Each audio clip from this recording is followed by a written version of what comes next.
Olá, bem-vindos ao nosso segundo módulo do curso de iniciação à flauta transversal. Nesse segundo módulo, nessa primeira aula, eu vou mostrar um pouco sobre a sustentação do corpo, sustentação da flauta, sobre a postura e algumas coisas desse tipo. Agora eu vou falar um pouco sobre a postura, certo? A posição do corpo, tanto em pé, depois eu vou falar um pouco como é que é sentado, tá bom?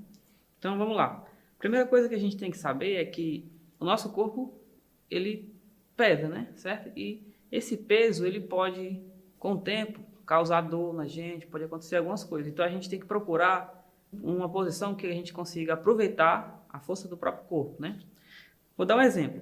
Por exemplo, aquelas pessoas que fazem artes marciais, né? Que quebra assim um tijolo só com a mão. Pá, e quebra. Como é que acontece aquilo? Um princípio que eles aplicam é osso sobre osso, certo? A gente tem aqui nossa mão e quando a gente coloca osso sobre osso, a gente concentra uma certa energia num ponto só. Ele é como se transmitisse a energia de tudo naquele ponto. Se ele ficasse assim de lado, já não ia conseguir, certo? Isso daqui é um princípio que pode ser aplicado também na questão da postura ao tocar.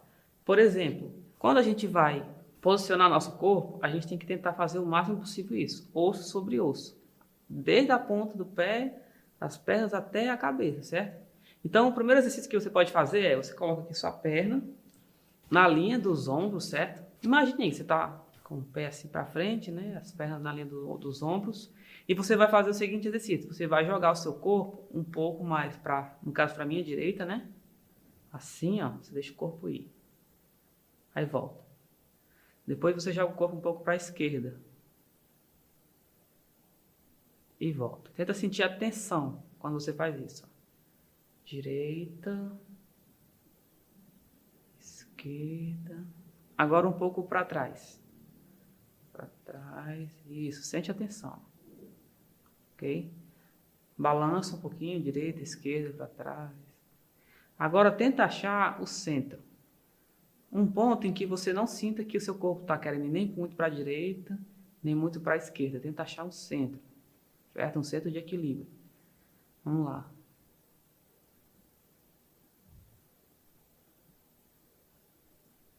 E sempre olhando bem para frente. Assim. Para mim, eu acho que esse ponto aqui seria um ponto interessante. Ok? O que acontece? Quando eu faço isso, eu estou aproveitando esse princípio, né, de osso sobre osso. Depois vem a parte aqui pré-abdominal, né? Essa parte aqui que tem o cóccix, né, que a gente chama.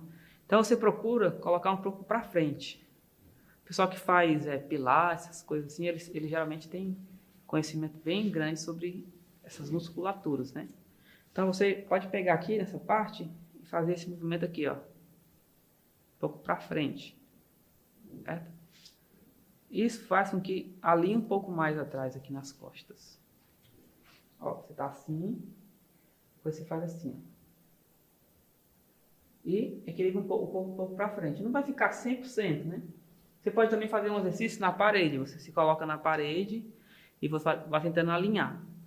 Tem uma dica. Quanto mais você dobra o corpo assim, ó, por exemplo, se você dobra o corpo assim, ele tende a ficar mais reto, certo? Quando você está na parede, né? Então, o ideal é que a gente consiga desdobrar e tentar manter ainda levemente reto aqui, tá bom? Então, procure sempre fazer isso, equilibrar as pernas, começa desde dos pés até a ponta da cabeça, olhando sempre para o horizonte e tentando manter uma posição em que o seu corpo não fique nem muito tentando cair para frente nem para trás. Você já equilibra aqui, ok? Agora eu vou pegar minha flauta para a gente fazer já pensando com a flauta. Aqui minha flauta, tá bom? Então agora vamos pensar com a flauta, certo? O que acontece? Imagine que você está aqui equilibrando alguma coisa, pode ser uma vassoura ou não sei, uma coisa assim alta, é difícil de equilibrar, né? Se você coloca um peso, o que acontece? Ela vai cair para frente ou para trás, certo? Se você estiver realmente num ponto de equilíbrio. Então o que acontece? Lembra dos pés que eu falei? Os 3 pontos? Imagine que aqui é seu pé, ó. Atrás e 2 pontos na frente. Esses 3 pontos é o que faz o equilíbrio de tudo. É como se fosse nossa base mesmo. Então, coloque a sua flauta bem próximo do seu corpo. Assim, ó. ok? Agora tente buscar o equilíbrio com esse peso a mais. Ok? Agora você vai subindo levemente a flauta, assim, ó. Sobe ela pelo corpo. Ok? Vai colocando os dedos.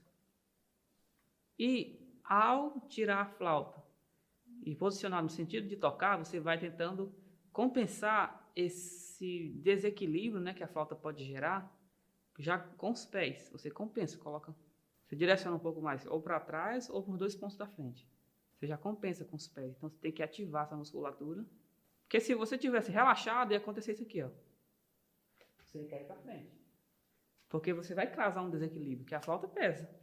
Os seus braços também. Se você está equilibrado perfeitamente, você estende o braço, seu corpo deveria ir para frente. Ou deveria ir para trás. Tá bom? Então, você tem que ficar consciente disso, certo? E tentar compensar. Aí não deixa o corpo nem ir para frente, nem para trás. Certo? Daqui, o que você faz? Você gira o seu pescoço para a esquerda. Você vai olhar para o porta-lábio do bocal. Ok? Pode girar o corpo levemente para a esquerda, levemente, o pescoço bem mais que o corpo. E depois você pode observar que o meu cotovelo direito, ele está aqui, ó, bem à frente das minhas costelas, né? Ó. Parte torácica, vamos dizer assim, né? Isso é muito importante. Agora eu vou trazer a flauta até mim em formato de arco, como se fosse uma alça de um balde, assim, ó.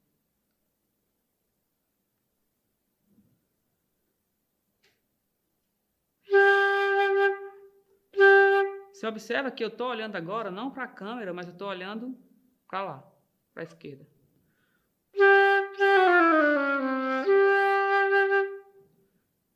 Esse fenômeno, ele é natural e é importante que assim aconteça na flauta. Ah, professor, mas você ficou na postura que você está falando que é a postura ideal, né? Mas você ficou olhando para a esquerda. Mas se o público estiver aqui na frente, como é que eu vou fazer isso? Como é que eu vou olhar para o público? Vou ficar olhando sempre para a esquerda? Para a minha esquerda, no caso, né? O que você faz? Você compensa. Se você sabe que já tem uma inclinação mais ou menos de 45 graus, quando você toca a flauta, certo? O que você faz? Você já se posiciona 45 graus para a direita. Aqui. Tá bom? Agora você refaz todo o processo. Faz a flauta até aqui. Estica os braços, tentando compensar o desequilíbrio que vai gerar. Agora você olha para a flauta, ó. Eu estou olhando para a câmera. Agora eu vou e trago a flauta até minha boca, o bocal aqui. Tentando deixar o cotovelo aqui à frente da parte torácica aqui, né, das costelas. Agora, eu estou olhando para a câmera, que poderia ser o público, né? Estou olhando para você, né? E também estou seguindo todas as recomendações que eu tinha te falado. Então, o flautista, ele nunca deve se posicionar de frente, assim, 100%. Para poder ele ficar realmente bem correto, ele tem que posicionar 45 graus, sentido horário, do que ele quer olhar. Se fosse a cadeira, seria a mesma coisa. Já vou fazer com a cadeira. Mas a cadeira tem que estar um pouco inclinada e a gente olha para lá. Ó, montei minha partitura. Não precisa ser exatamente 45 graus, pode ser um pouquinho menos. Mas você vai sabendo, você vai sentir para você como é que é.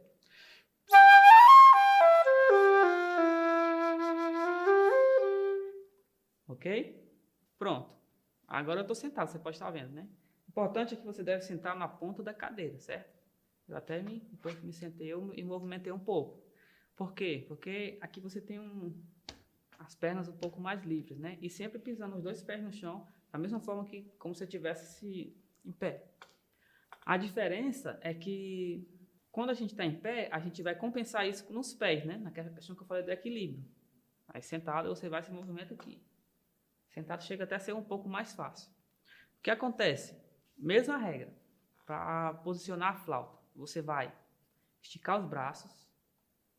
Você pode digitar aqui todas as chaves na flauta, acho que fica mais fácil. Você estica bem os braços, deixa eles bem retos assim, ó. Estou olhando para você, tá bom? Agora eu vou olhar para o porta-lábio do bocal da flauta. Meu pescoço girou, mas meu corpo continuou lá. Agora o que eu faço? Eu vou trazer o porta-lábio em direção à minha boca, mas sem mexer tanto com a posição dos cotovelos. Ó, eles mexem, mas não é tanto assim.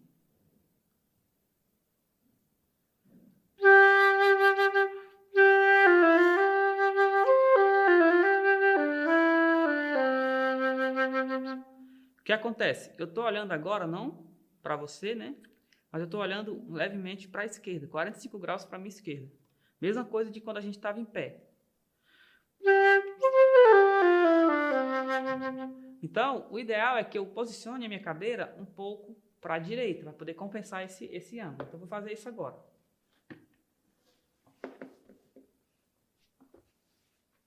Ó, esse aqui é o ideal. Se eu for tocar numa orquestra, numa banda, esse é o ideal. Eu posiciono aqui.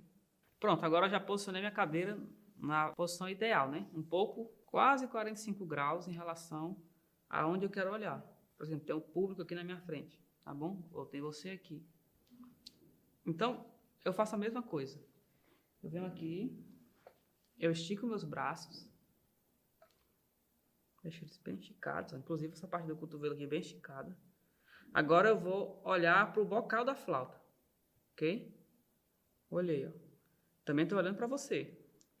Agora o que eu faço? Eu vou trazer o bocal da flauta até a minha boca, mas tentando manter a posição dos cotovelos. Não precisa ser 100%, manter um pouco, né? O movimento é como se fosse um movimento de arco de balde. Assim, ó. Traz essa minha boca.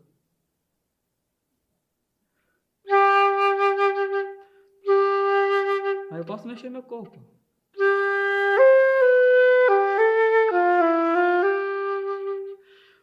Importante é que o cotovelo esteja à frente dessa região aqui torácica, né?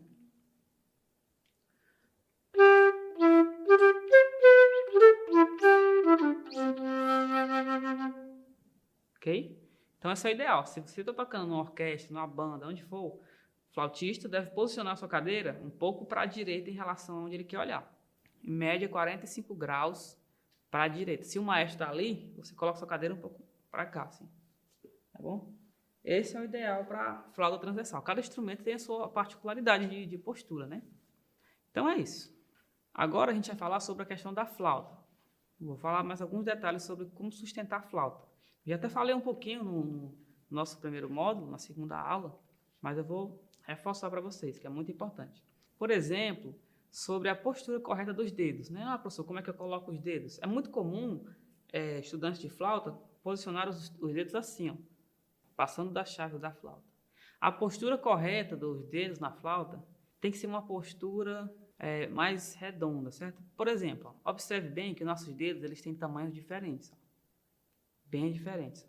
O mínimo, o indicador, o anelar e o médio aqui ó, são bem diferentes. Como é que eu vou colocar esses dedos para que eles cheguem no mesmo tempo nas chaves, se eles têm tamanho diferente? Eu vou fazer o que a gente chama de arco, como se fosse um arco. Eu crio um círculo aqui dentro e eles vão obedecendo esse círculo, certo? Isso já é uma técnica moderna já de fazer. Então, os dedos têm tamanho diferente, mas quando eu crio um arco aqui, como eles estão seguindo o mesmo arco, então eles vão chegar no mesmo ponto. Eu vou criar esse movimento aqui. Se você pegar numa bola, ou você pegar no seu próprio braço, assim, ó, você tem mais ou menos essa postura aqui. Você pode também pegar uma laranja na sua casa, talvez até uma garrafa dê certo. Tá bom? Ó, essa postura aqui. Também, se você começar a andar um pouquinho e deixar suas mãos bem relaxadas, você relaxa a mão, aí você anda um pouquinho pela casa, aí você pega e faz aqui estátua, né? E observa a sua mão. Levanta ela. Ela vai estar um pouco assim, certo? Essa postura, ela é natural. A gente tem costume de fazer ela. Essa postura, ela deve ser transferida para a flauta, o máximo possível que você conseguir, né? Falo possível no sentido de que quando você coloca a flauta, às vezes não é tão fácil de você transferir essa naturalidade para a flauta, mas vá tentando até ficar mais parecido com o natural. Então, trazendo isso para cá, o que acontece? Os dedos eles não devem passar as chaves.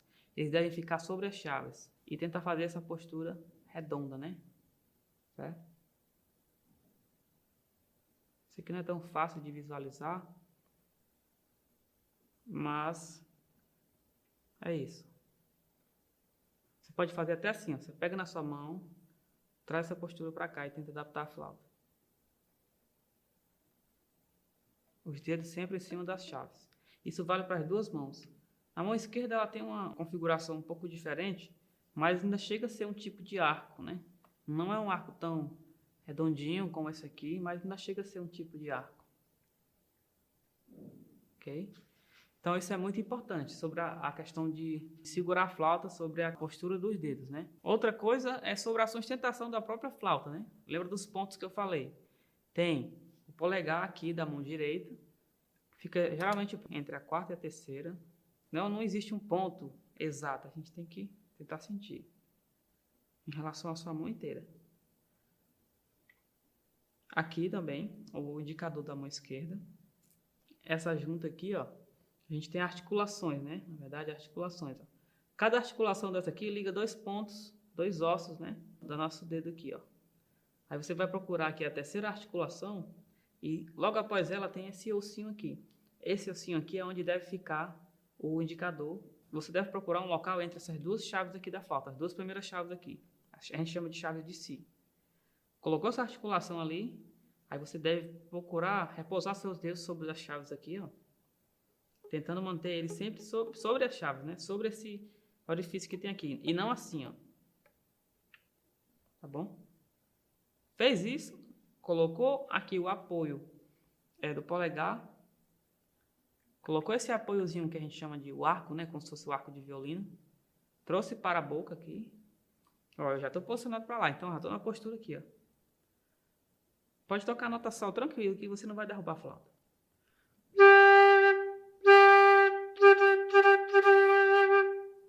Algumas pessoas colocam o polegar da mão direita meio que sustentando a flauta. E outras mais empurrando a flauta. Eu gosto de fazer mais empurrando a flauta. Bom? E isso aqui, essa parte do braço, é um pouco inclinado, porque aí você transfere a força, serve de amortecedor, né? Quando eu faço assim, ó, eu transfiro a força para o amortecedor e não para a flauta, né? Então eu não crio um.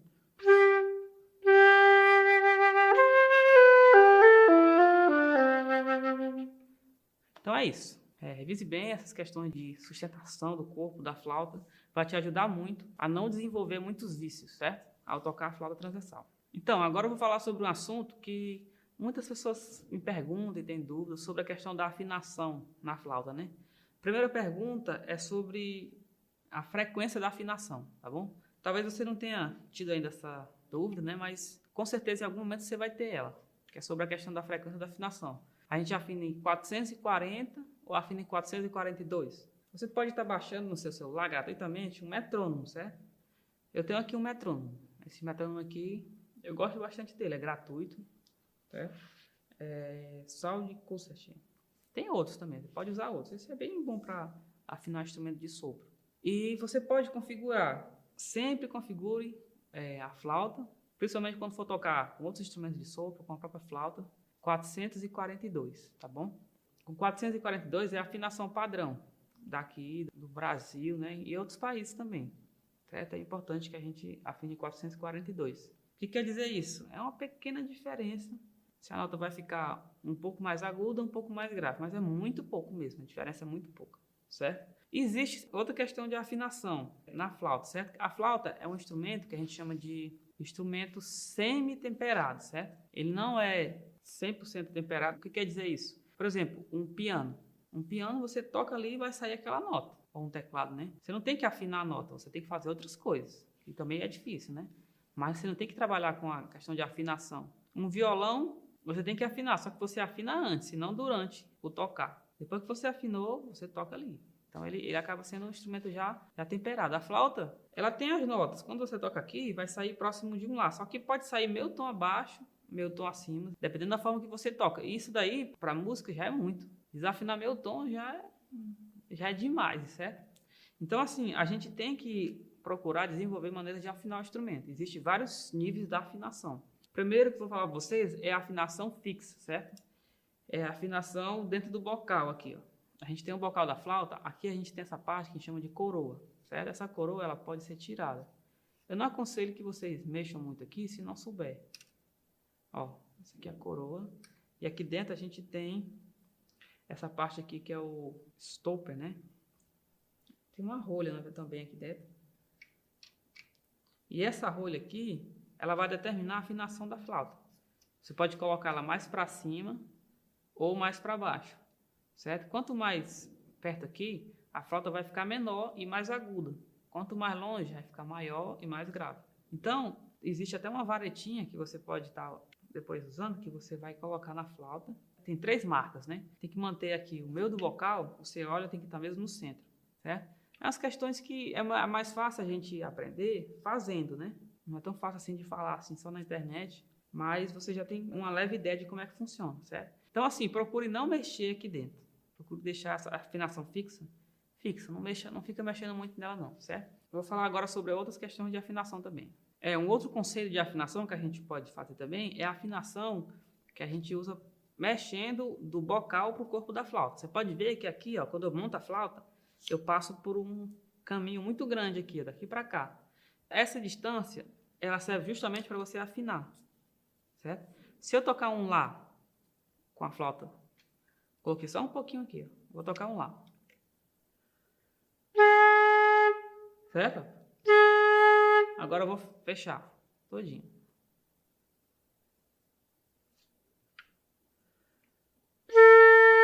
Viu a diferença? Parece outra nota, né? Porque subiu ali muito mesmo, certo? A afinação subiu muito. Então, isso aqui é muito relevante ao afinar a flauta. O que a gente faz, professor? Agora a gente vai afinar usando o afinador que eu lhe falei, certo? Vou trazer aqui a minha estante um pouquinho para perto de mim, para gente usar.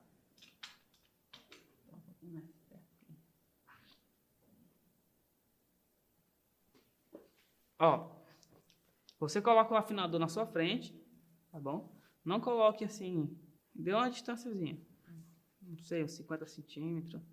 Ou então na estante, né? Se você tiver uma estante de partitura. E você vai tocar a nota Lá em 442 e você vai reparar que o afinador ele tem um ponteirozinho, né? Ele vai ficar ou para baixo, ou no centro, ou para cima. Tente deixar sempre o nome da nota verde. Geralmente quando está no centro, pode ficar um pouquinho para cima, um pouquinho para baixo. Não se preocupe tanto com essa precisão, mas tem que ficar dentro, certo? Dentro e próximo do centro. Por exemplo, vou tocar um Lá aqui desafinado.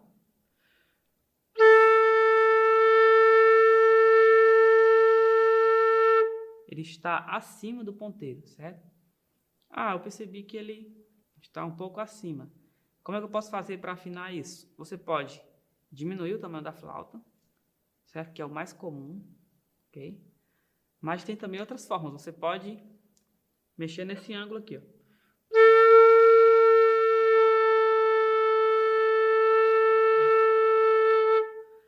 O que eu fiz? Eu fiz um pouquinho para dentro ou para fora da flauta.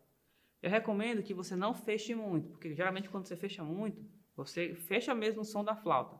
Mas também pode acontecer de você colocar a flauta aberta demais, né? Assim, por exemplo. Está aberta demais, então fecha um pouquinho. Ok? Tem todas essas variações. Então vamos tentar afinar utilizando só essa abertura aqui do bocal para o corpo.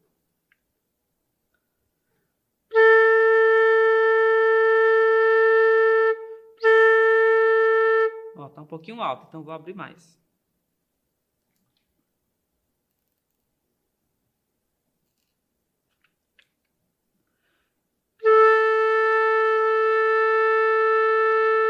Ficou um pouquinho baixo, vou fechar só um pouquinho.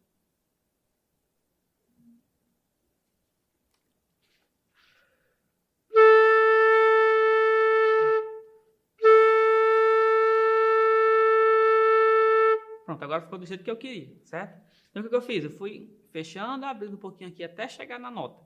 Geralmente, a gente faz o quê? A gente afina uma nota na flauta mexendo aqui.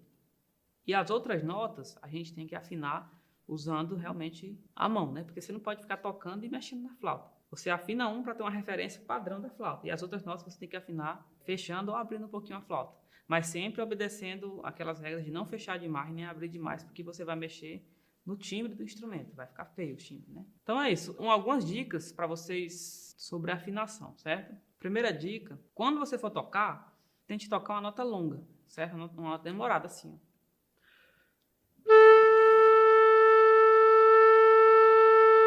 Para você ver direitinho o metrônomo e toque essa nota sem vibrato, certo? Vibrato é quando você faz assim na flauta, como se você estivesse sorrindo. Quando você sorri, você mexe muito essa região aqui, abdominal. Tenta deixar a nota reta, som liso.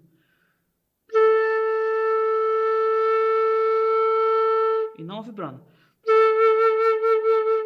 Isso vai atrapalhar de você perceber a afinação. Até o metrônomo também não vai perceber muito bem, o afinador, né? Outra coisa é não ficar apontando a flauta muito para cima e nem muito para baixo. Tem gente que vai afinar e faz assim, ó. Ou então assim. Isso vai influenciar na afinação. Você percebeu que ficou bem diferente, ó. Mais grave. Agudo. Afine da maneira que você vai tocar realmente. Se você vai tocar assim, olhando para o maestro, olhando para a partitura, então afine olhando para a partitura, assim.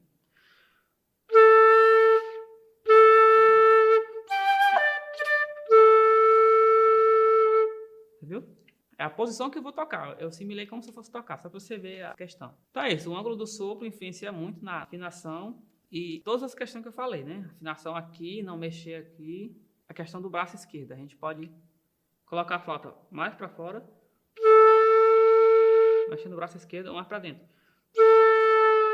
Esse conceito você vai usar mais para afinar depois outras notas. É um nível de afinação um pouco mais avançado que a gente pode ver posteriormente. Então use o afinador, procura afinar uma nota e sempre seguindo essas regras. Nem olhar muito para cima, nem muito para baixo, sempre certinho. Então, boa sorte com o estudo da flauta e a gente se vê na próxima aula.